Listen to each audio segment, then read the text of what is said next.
Hello and welcome back to the land of SIKA, and well, no war has actually been declared against any of the factions so far, and I thought to myself, okay, you know what, we're gonna have to do something about that, aren't we? So I thought, okay, what is the weakest faction so far? Well, it is pretty clearly the Yan dynasty, so what we're gonna do is I will attack some villages. Now obviously there is currently a what do they call it now? Non-aggression pact. Yes, there's a non-aggression pact currently instituted. And so that is basically going to make it impossible for me to just engage them. For example, I've already tried this just to make sure. But you can see here, offer you one chance, blah, blah, blah. And then it just says here, no, can't do that. That, in my opinion, is a little bit sad because it used to be in the previous iteration of the game that you'd be able to attack anyone you wanted, no matter whether there was a non-aggression pact or not.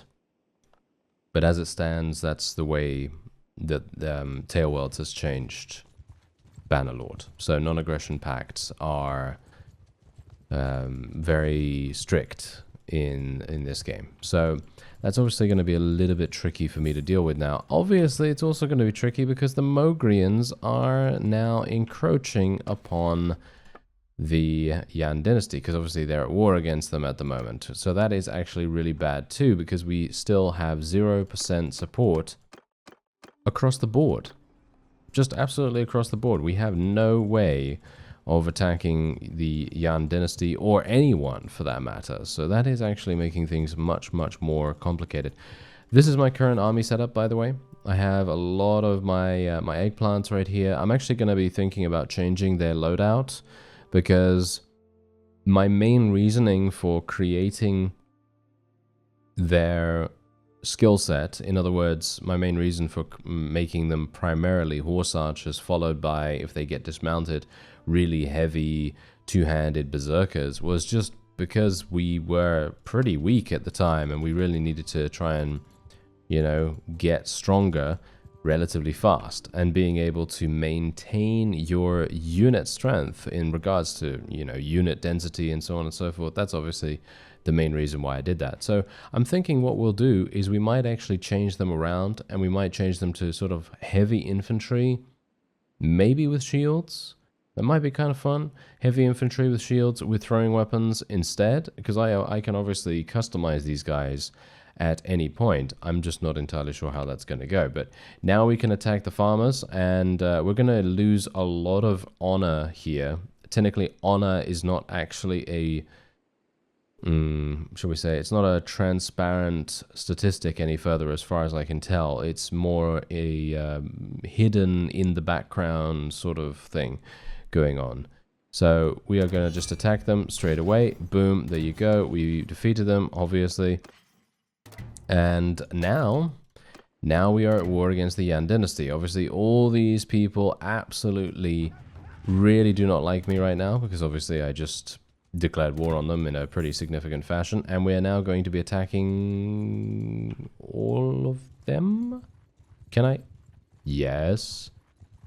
Yes, please, please, please, please, please. Yes, perfect. Okay, absolutely fantastic. Oh yeah, by the way, I did return to my settlement. I had accrued around, I think it was 2,200 in resources. My lowest resource was 2,200. So I thought to myself, okay, what can I do with that?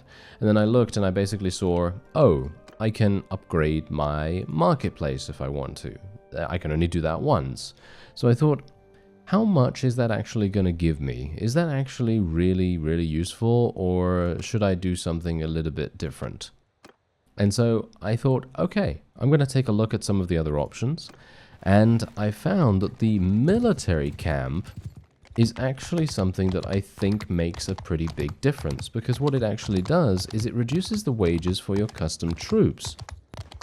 Now, I earlier on read that to mean it reduces the wages of troops in your garrison in your settlement. But that is actually not the case. As far as I'm aware, it actually does reduce the wages of your units while they are in your army. And of course, because I am a person that is currently using almost entirely custom units, this is basically a must-have. So if you were someone as well that has been playing the mod alongside me, and you have just completely ignored the military camp like I had for a very long period of time, then it would probably do you a little bit of a service to upgrade that thing and get a slight discount on your custom units wages. And I currently have, I think, 8% reduced wages from them or something like that, and you can quite clearly tell. I mean, obviously if I have, you know, 150 units primarily being my own units, then of course, you know, especially considering they're gonna probably be high tier, it's really, really useful. It can save you a lot of money in the long run, and probably gonna be saving you more money than even getting another point in the marketplace.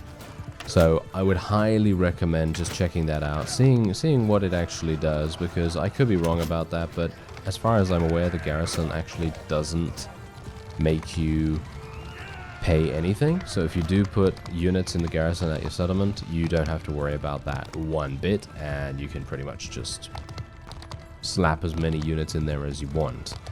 But that's the reason why I thought, yes, the military camp is actually going to be useful for me roaming around, and I seem to have reduced my wages to 2,900 dinars every single day instead of what was it? I think it was almost 4,000, or maybe even over 4,000 at the time. And so I was actually pretty happy with that. I'm shooting my own forces because I'm trying to eliminate this enemy here. He is so incredibly well armored. What's actually going on with this guy? I have no idea. Okay, apparently this fellow really knows what's up, and my forces are unable to murder him for some unknown reason. I mean, I literally have... how many Darkwave Knights now? I think I have, well, a lot of them. Let's just say that. I have a lot of them, so that's very, very strange that we would be taking so long to kill one of the enemy vassals, but alright. I mean, we lost 0 units. I mean, really. Yeah, see now, here's the thing. If we do end up changing our custom units, which I think might be an idea at this point... oh, he's the Emperor! Oh, that's the reason. Oh, okay. I had no idea that this guy was actually the Emperor. That makes sense. Okay, I'm just going to be letting him go. And I think I'm not going to be taking any prisoners either, unless the prisoners are, of course, you know, Darkwave Knights or some kind of similar unit. But, yeah, anyway. So harking back to the point that I was trying to make about the custom units, if we do change those guys, it is going to be a situation where we're going to be very, very slow. So I do need to take a little bit of time to sort that out, sort through my inventory, try to make sure that I have enough, well, in the way of everything. You know, I need enough horses. I need to make sure that we are going to be walking around on the world map relatively quickly without having to worry too much about being caught out. Because let's face it, if you have an army entirely comprised of infantry units, you're going to need the horses to back it up. And as it stands right now, I don't really need a huge amount of horses because most of my people are indeed riding horses. So of course it doesn't really do anything. Okay, so wow, look at that. They have 346 in the garrison and 346 militia. Alright, so what we're going to do is I'm going to call for an army. I don't think this is really going to do much, unfortunately. Yeah, I can call for this guy. But I really... you know what? I'm actually just going to go straight on in here. I think this might be a mistake. But I'm going to try it nevertheless.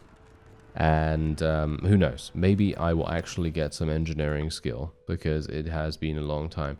Alright, so instead of actually doing this siege, I decided, hey, maybe it would be a better idea to eliminate all of the vassals nearby. Now, obviously, it was a little bit difficult to actually get them into a situation where that could be possible.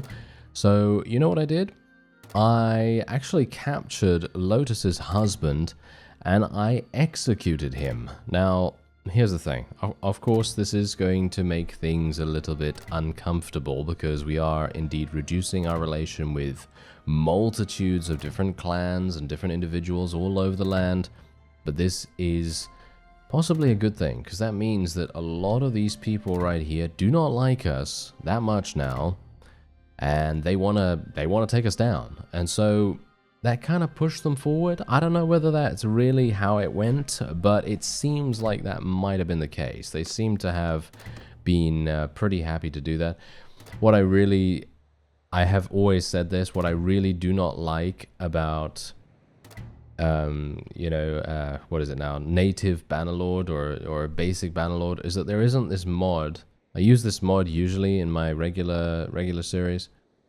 It suppresses all of these pop-ups that come up. That's what it does.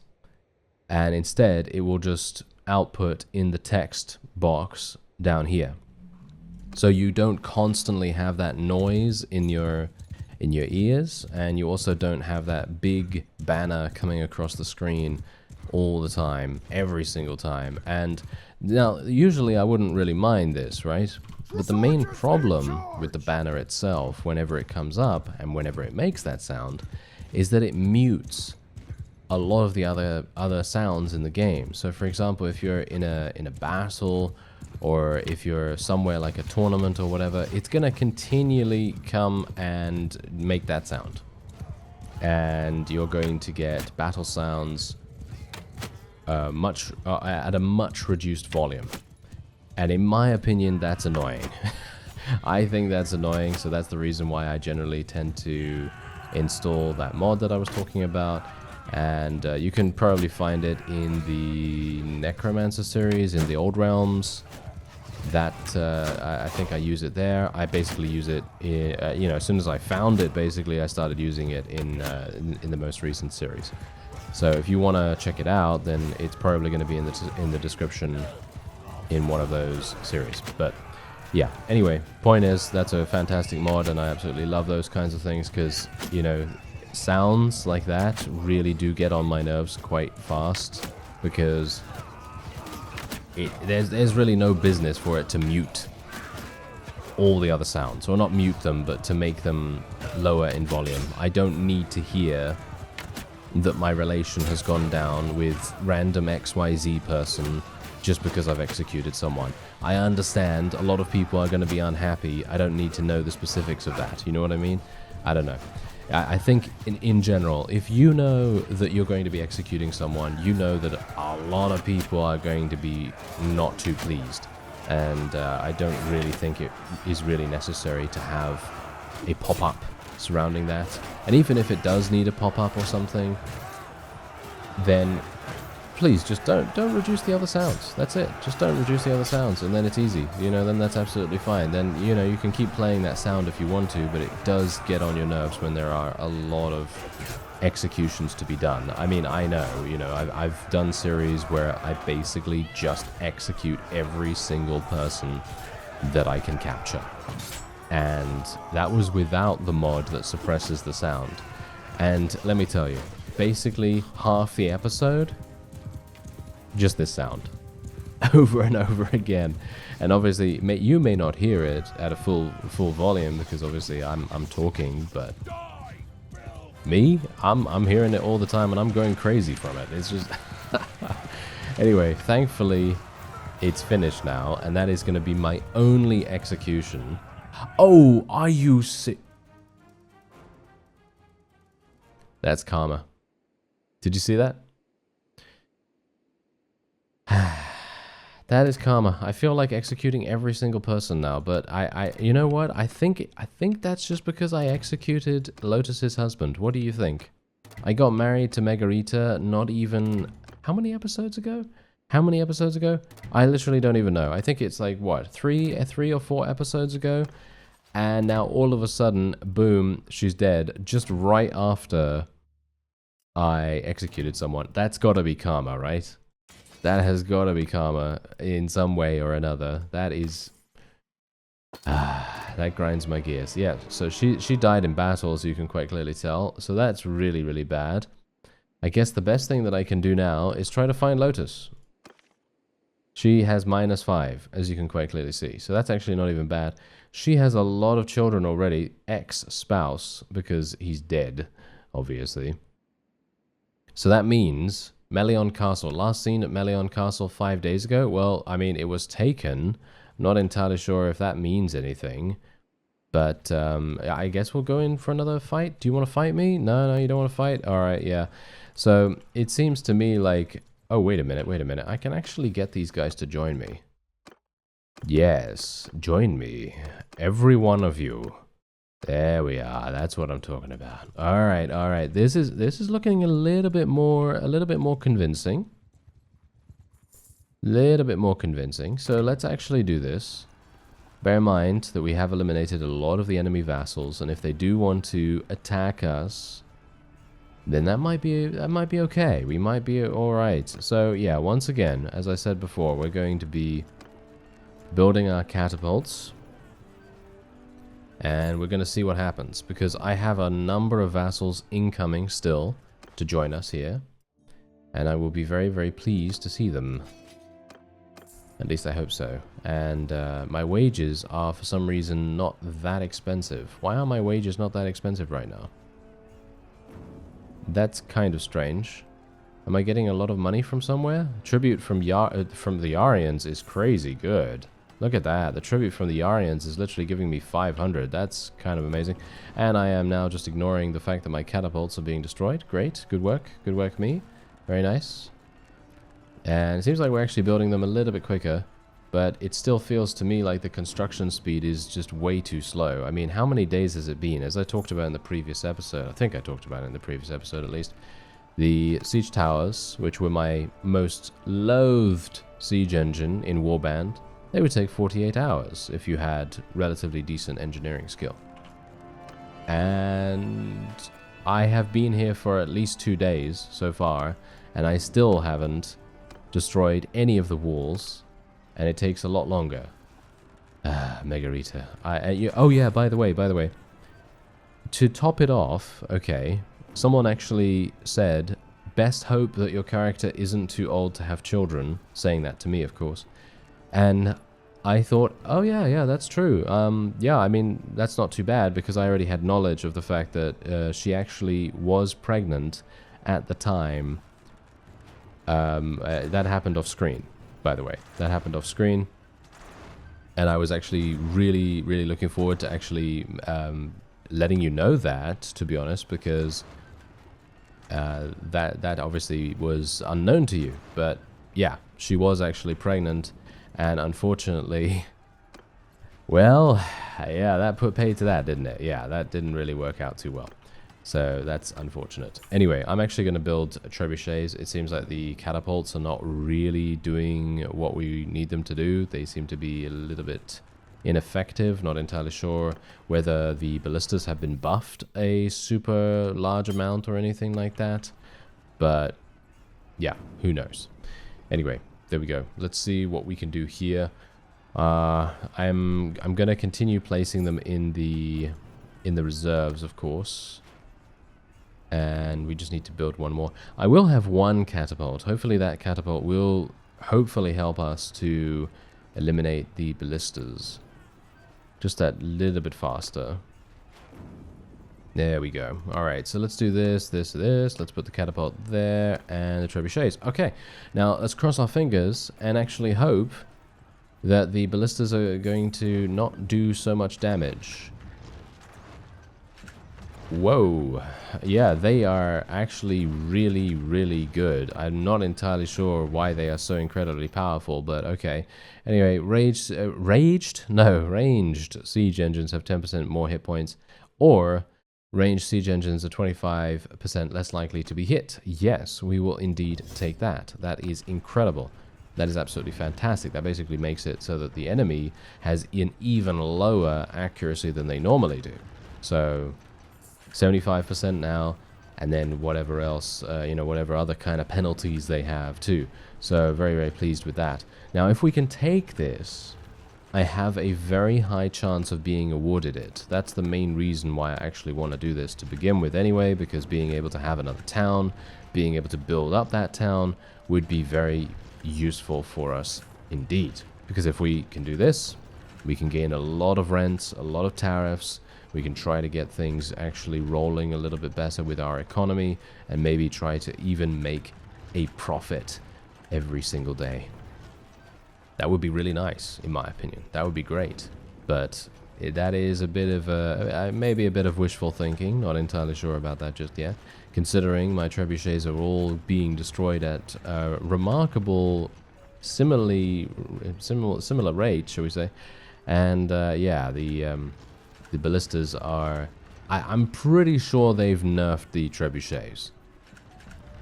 It feels to me like they've nerfed the trebuchets. Is that just me? Because from my reckoning, they are taking way too long to be destroyed. Maybe it's just my engineering skill being low. You know, maybe it's the accuracy of my ranged siege engines and things. Because obviously we have a bunch of other stuff like, for example... Well, these don't help. Those two perks don't help at all with our bombardment. But the point is, we probably just don't have a perk or somewhere or another that is actually helping us to gain accuracy in these kinds of situations. But we've been here since Spring 6, haven't we? And I was complaining about 48 hours back in Warband. Yeah. Anyway, yeah, we've been here literally for 11 days now, or around that time. And we've finally gotten the walls down. Well, the walls will be down in just a second. There we go, finally. And now I'm just going to wait until daytime, and then we will be heading in there. Hopefully they can destroy that. Thank you. Whew. Okay, good timing, good timing. And now let's have a look here. What do we want to go for? Probably going to go for carpenters. That sounds good to me. And then we're going to go straight on in. All right, I'm very much looking forward to this. This is the first time that we've actually done a siege in the Land of SIKA mod. So I'm very much looking forward to seeing our unit in combat, and you know, these guys, the eggplants mostly, because they have these two-handed swords that I gave them primarily so that they could actually be really, really good in these situations. Because obviously, if I gave them a polearm, then of course they're just a very standard horse archer kind of setup, and I didn't really want to do that. Didn't really want to make them so incredibly dominant on the field of battle, but then when they get into a siege, they're just gonna flop over like some, you know, tissue paper or whatever. But you know, it's definitely gonna be a case of them murdering a lot of things right now, or at least I hope so, because they do have those two-handed swords, like I say. And I'm pretty sure those two-handed swords are going to do the business. They're going to do exactly what we want them to do. And I've got to be a little bit careful here as well. I'm actually going to tell my forces to charge in, because I really don't want my people to just hang back there and do random stuff. That's usually what they tend to do nowadays for some reason. I don't know why that always happens to me. Okay, I've got to be a bit careful here. Just going to try and keep it ranged. There we go. Nice. Took him down. I'm going to continue to snipe the enemy archers. There we go. And that guy literally just moved back randomly. Okay, that was fantastic. Yeah, but you can see here. Just look at the sheer amount of damage that my forces were able to deal, because they are basically berserkers. They are basically berserkers right now. They have two-handed swords, they have nothing else, and they, well, I mean, they have bows, obviously, but they're not really going to be using the bows in this particular instance, right? So, they're just going to go straight on in there and cleave the enemy completely apart, or at least that's the hope. So, it seems like that, at least, because we were able to get in here very, very easily. You can see that the enemy has just completely evaporated from their presence here. There were a lot of them, and now all of a sudden, where are they? They're dead. That's it, you know? That's the reason why I wanted to try to make my highest tier units so incredibly adaptable. I didn't want to make it so that they were just, you know, one side or the other, you know? I didn't want to make them one-dimensional. But of course, you know, some people might say, hey, you made them horse archers, they're so powerful, you know, so on and so forth. That's the thing. In many situations, especially when it comes to a mod like this, where there are very powerful enemy units, and I'm talking about the Dark Wave Knights primarily, Those guys are super, super strong. As well as the, I know someone actually mentioned the obscure Soul Judge Knights, because there was another party of those in, I think, the previous episode, or maybe the episode before that, and they were around near to us.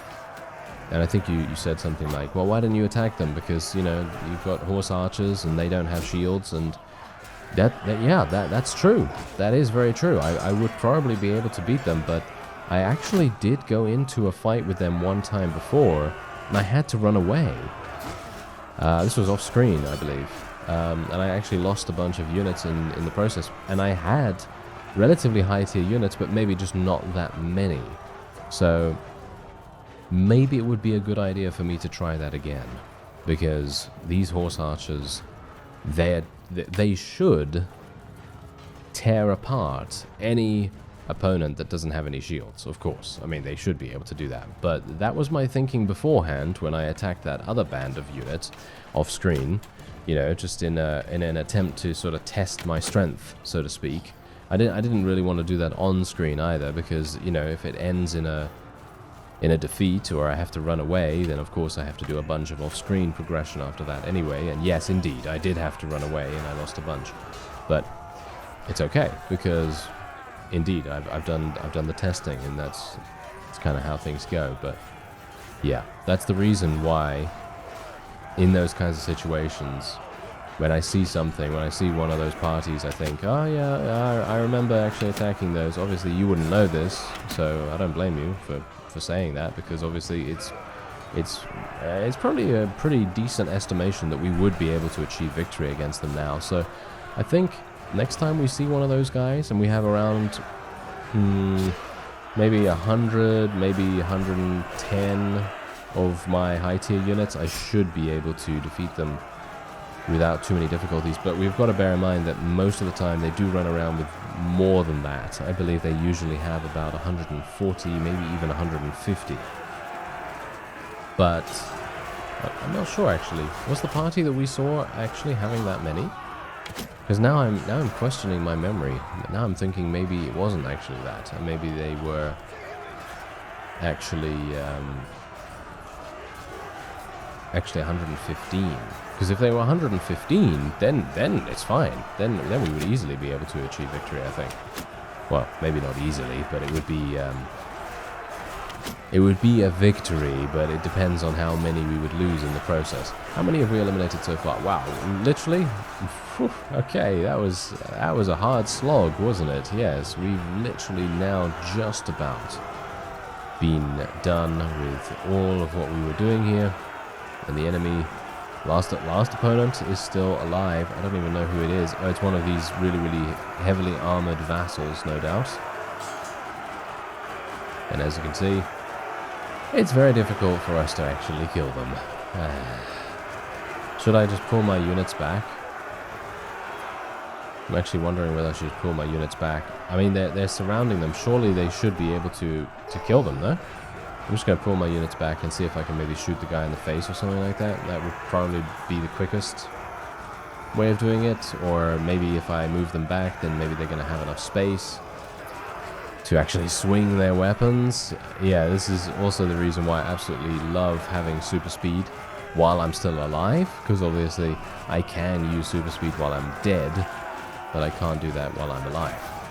So that would be that would be something that would be nice to have included. But yeah, as you can see, these fellows are literally not wanting to move here.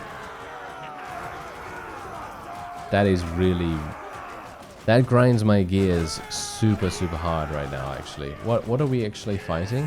One of the garrison, a Yan triple pointed blade infantry. This guy shouldn't be staying alive this long. He shouldn't be staying alive this long. Not in a million years. Is he actually underneath? I don't even see him. He must be in the ground. Yeah. Yeah, he's got to be in the ground somewhere.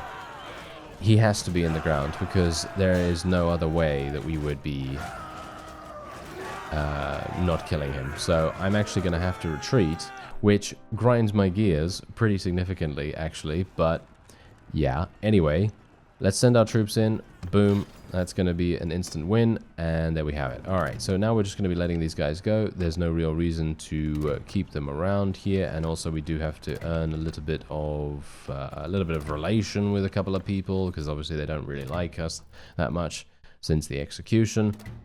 But apart from that, yeah, it seems like we're all fine. Alright, let's continue onward. Take all of the loot. The loot is going to be super, super nice. And now we're going to show mercy, because this is going to be my town, or at least I hope it is going to be my town. If it's not my town, I will be writing a letter of complaint. And I am now going to be disbanding my army. They can go wherever they want, because we have now theoretically eliminated the Yan dynasty. And I am very pleased about that. So let's see what happens with the vote. Just going to continue waiting here for some time. I still have 139 units in my army. I'm very pleased to see that. And now the game saves. Ugh, of course, very good. Okay, now we can vote for it. Yeah, there we go, as I thought. So we are now going to be the owner of this. I'm only going to spend 20 influence on it. I don't see a reason for me to spend more. And there we have it. All right, so we now have yet another town to take care of. Thankfully, my friends did put some troops in the garrison here, so I'm actually pretty happy about that, so I don't have to worry too much. And otherwise, we can now just go and sell all of our stuff, and that's exactly what we're gonna... Oh, I can't do that. There's not enough in here. That's actually really funny. Alright, let me see.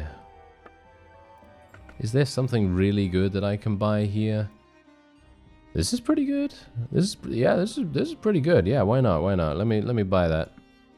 That seems pretty nice. Ooh, looks cool. Looks kind of cool, right? I think so, at least.